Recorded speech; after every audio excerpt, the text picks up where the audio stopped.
Di 32 pemain yang dipilih oleh timnas Indonesia kemarin, ada satu yang menjadi kontroversi ya di kalangan pecinta timnas Indonesia. Elkan Bagot ini datang ke Indonesia tentu sudah berkomunikasi dengan Patrick Kluivert, teman-teman. Tetapi saya meyakini Patrick Kluivert sangat menginginkan Elkan Bagot berada di 32 pemain yang dipilih. Ada yang coba untuk ditutupi di sini terkait dengan Elkan Bagot, bahwa Elkan Bagot ini sempat berkomunikasi dengan warga bahwasanya, atau katakanlah netizen atau katakanlah fans dari Elkan Bagot mengatakan bahwa dia datang ke Indonesia itu juga di samping berlibur, dia juga ingin memperkuat timnas Indonesia. Federasi harus jujur, harus berkata jujur. Apakah federasi begitu sangat tersinggung atau tercoreng mukanya ketika 2 kali pemanggilan seorang Elkan Bagot memperkuat timnas Indonesia ditolak? Sementara kita tahu federasi selalu menggaungkan bahwasanya kami tidak ingin terlibat di pemilihan pemain. Dan di banyak kesempatan Erick Thohir pun selalu mengatakan bahwasanya Elkan Bagot masih punya kesempatan untuk bergabung dengan timnas Indonesia. Begitu kira-kira apa yang dikatakan oleh ketua federasi di banyak kesempatan, tergantung dari pelatihnya.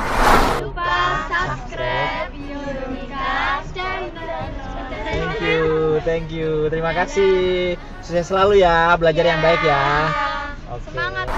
Baik maupun secara untuk PB Bhinneka, hati-hati di jalan Pak, teruskan perjuangan.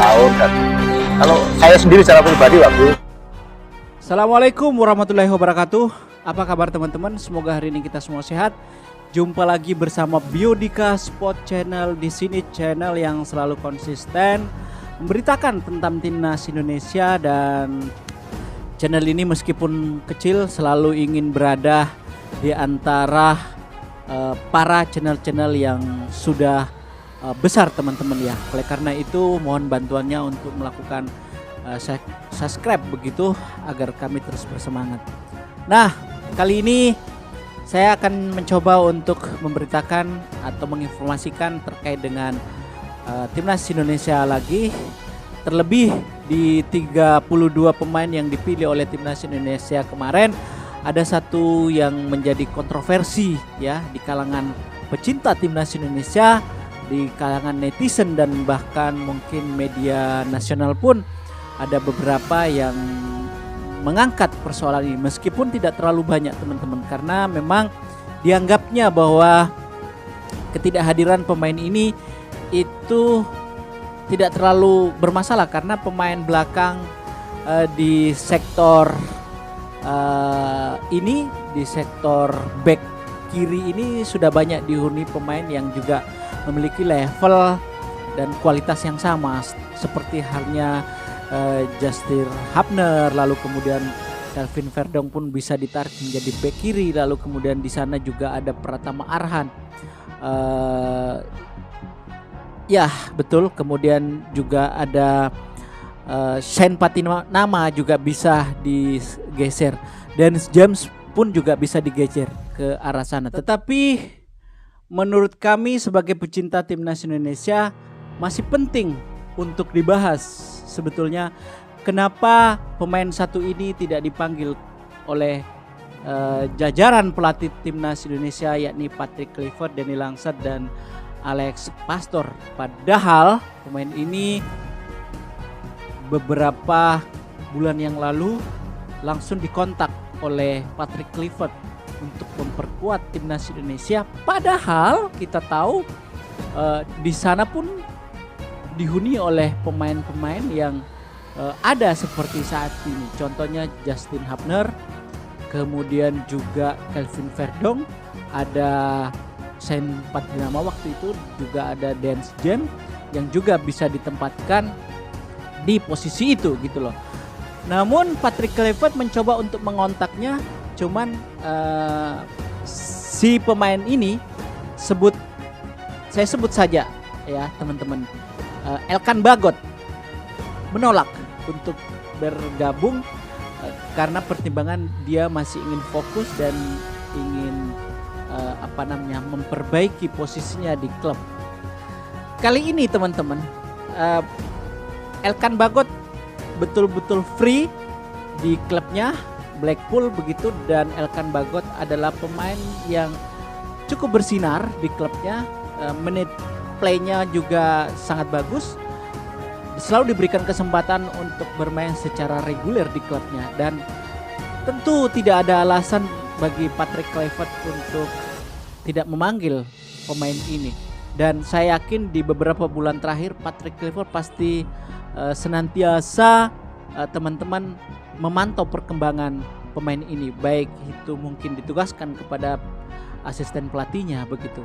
Dan pada akhirnya Elkan Bagot datang di Bali 3-4 hari yang lalu, namun pada akhirnya tidak ada masuk ke dalam 32 pemain yang dipanggil. Ada apa? Ini banyak sekali netizen di Indonesia dan pengamat Indonesia atau mungkin content creator itu mempertanyakan ada apa dengan Patrick Kluivert begitu.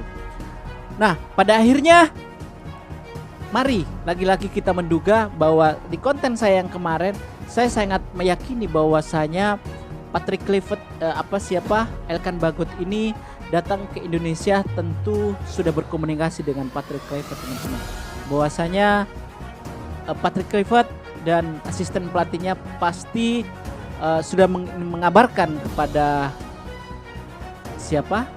Elkan Bagot bahwasanya akan diikutkan di training camp nantinya seperti itu, sehingga kemudian Elkan Bagot datang lebih awal ke Bali dengan alasan ingin berlibur. Tetapi di balik itu kami menduga karena tidak ada yang tahu pasti apa yang terjadi di tubuh federasi dan di tim kepelatihan Patrick Kluivert pada saat ini. Tetapi saya meyakini Patrick Kluivert sangat menginginkan Elkan Bagot berada di 32 pemain yang dipilih begitu teman-teman. Nah, keberadaan Elkan Bagot di Bali itu tidak ada yang bisa mengkonfirmasi. Semuanya serba tanda tanya teman-teman ya. Karena Elkan Bagot pun tidak memberikan informasi tentang mengapa dia ada di Bali dan kabarnya hanya sekedar berlibur. Dari pihak PSSI pun juga tidak memberikan bocoran atau informasi apapun terkait Elkan Bagot. Menurut saya bukan tidak ingin memberikan informasi teman-teman. Ada yang coba untuk ditutupi di sini terkait dengan Elkan Bagot. Kemudian dari media pun tidak bisa kemudian mendapatkan informasi yang pasti. Para wartawan pun juga demikian. Saya mencoba beberapa hari terakhir ini terus menelusuri dan bertanya kepada sahabat-sahabat kami begitu, tidak ada yang bisa mengkonfirmasi keberadaan Elkan Bagot, tujuannya apa. Tetapi satu hal yang penting terkait dengan itu teman-teman, ketika ada netizen atau katakanlah warga seperti itu, mungkin teman-teman nanti bisa mencari videonya bahwa ketika Elkan Bagot datang ke Indonesia itu ada yang mengetahui ya. Jadi sekali lagi silakan nanti teman-teman cari videonya, karena saya sendiri pun juga baru mendapatkan informasi soal itu, bahwa Elkan Bagot ini sempat berkomunikasi dengan warga bahwasanya, atau katakanlah netizen atau katakanlah fans dari Elkan Bagot mengatakan bahwa dia datang ke Indonesia itu juga di samping berlibur dia juga ingin memperkuat timnas Indonesia. Nah, itulah sedikit gambaran terkait dengan Elkan Bagot teman-teman. Tapi kenapa ketika kemarin diumumkan ke 32 pemain ini tidak ada sama sekali Elkan Bagot. Nah, perseteruan Elkan Bagot dengan STY, ya kita akui betul memang ada. Tetapi kita tidak pernah mendengar sama sekali statement dari federasi terkait dengan Elkan Bagot. Selama perseteruan dengan STY pun tidak pernah memberikan informasi sedikit pun tentang apa sebetulnya yang terjadi. Semuanya menjadi misteri. STY mengatakan bahwasanya tanyakan sendiri kepada Elkan Bagot. Federasi pun tidak bisa memberikan informasi terkait dengan itu. Pun juga mengatakan bahwa tanyakan kepada STY karena yang tahu STY. Ini sesuatu yang sangat ironis. Federasi tidak berkomunikasi terkait dengan Elkan Bagot pada saat STY masih menangani timnas Indonesia. Ini sangat ironis. Pasti ada komunikasi. Hanya saya sekarang berpikir bahwasanya federasi harus jujur, harus berkata jujur. Apakah federasi begitu sangat tersinggung atau tercoreng mukanya ketika 2 kali pemanggilan seorang Elkan Bagot memperkuat timnas Indonesia ditolak? Jika memang iya itu ada, berarti bisa dipastikan bahwasanya Patrick Kluivert menggagalkan memilih Elkan Bagot untuk bergabung ke timnas Indonesia.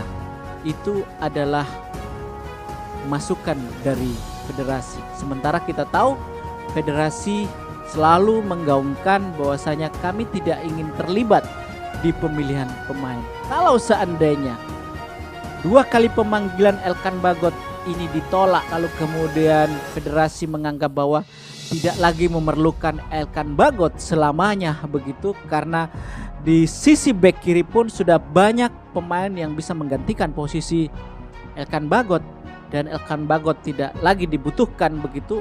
Menurut saya ini adalah langkah yang sangat tidak tepat, teman-teman. Sangat tidak tepat. Karena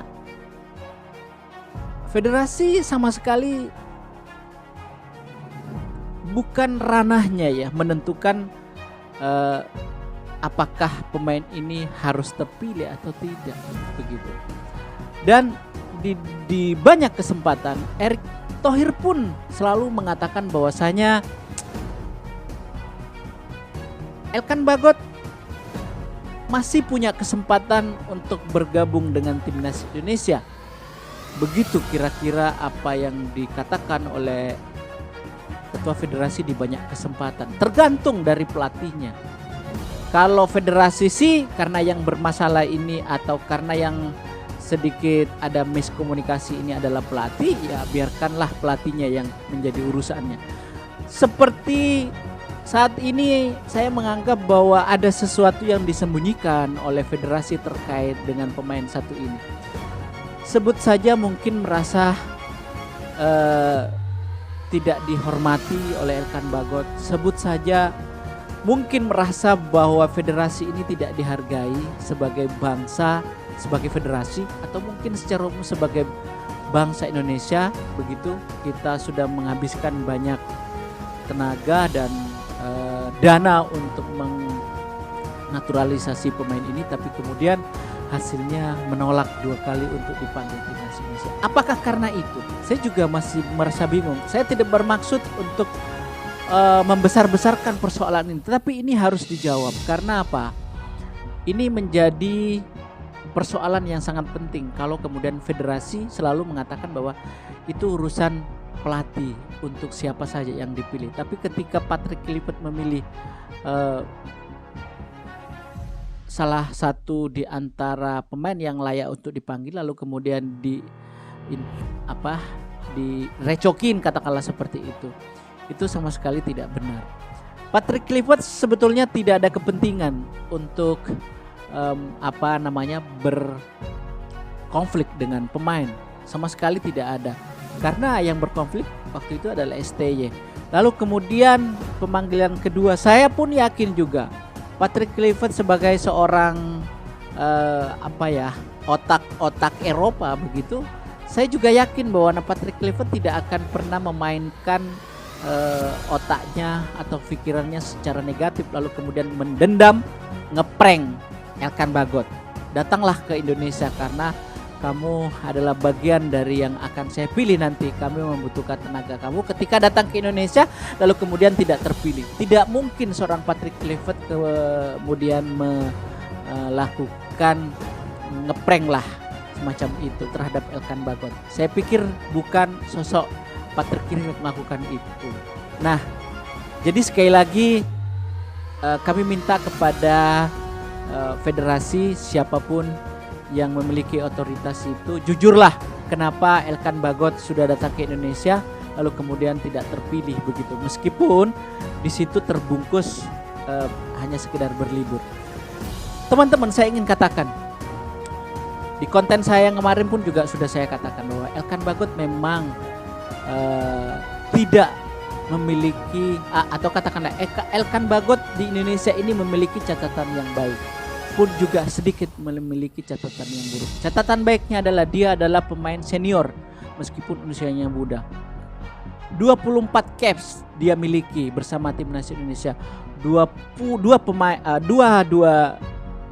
gol yang sudah diciptakannya. Dan dia adalah pemain yang dinaturalisasi di awal dan selalu setia kemana saja timnas Indonesia bermain yang levelnya internasional, yang di bawah naungan FIFA pada saat STY. Lalu kemudian ketika kedatangan para naturalisasi dia kemudian tidak terpanggil di situ, tersisih katakanlah seperti itu. Jadi saya pikir dia memiliki catatan baik. Catatan buruknya adalah ketika 2 kali ditolak maka netizen Indonesia menyerang dia habis-habisan. Nah, kalau hanya sekedar dia datang berlibur ke Indonesia, saya pikir tidak akan, teman-teman ya. Kalau hanya sekedar datang berlibur, masih banyak destinasi atau tempat berlibur yang baik di Eropa daripada hanya sekedar datang ke Indonesia. Apalagi di tengah isu Indonesia akan bermain di kualifikasi Piala Dunia dan Elkan Bagot pernah menjadi bagian terpenting dalam sepak bola Indonesia begitu. Tidak mungkin, teman-teman. Sangat tidak masuk akal kalau Elkan Bagot datang hanya sekedar berlibur saja gitu. Ada sesuatu. Oleh karena itu saya katakan kepada federasi dan Patrick Kluivert dan minta tolong kepada jurnalis atau media nasional untuk menanyakan ini kepada federasi dan Patrick Kluivert, kenapa Elkan Bagot tidak terpilih di 32, hindari rasis, kemudian ujaran-ujaran kebencian lainnya, xenofobia yang barusan terjadi pada timnas Indonesia yang akhirnya dihukum begitu. Jangan sampai seperti itu. Terima kasih kawan-kawan, semoga video ini bermanfaat. Jangan lupa subscribe video ini, karena tanpa subscribe dari kalian semua tentu kami tidak akan bersemangat. Dan saya katakan bahwa apapun yang terjadi, saya mencoba untuk selalu berada di tengah-tengah channel yang sudah besar untuk menginformasikan setiap perkembangan timnas Indonesia dimanapun berada. Terima kasih, semoga video ini bermanfaat. Assalamualaikum warahmatullahi wabarakatuh.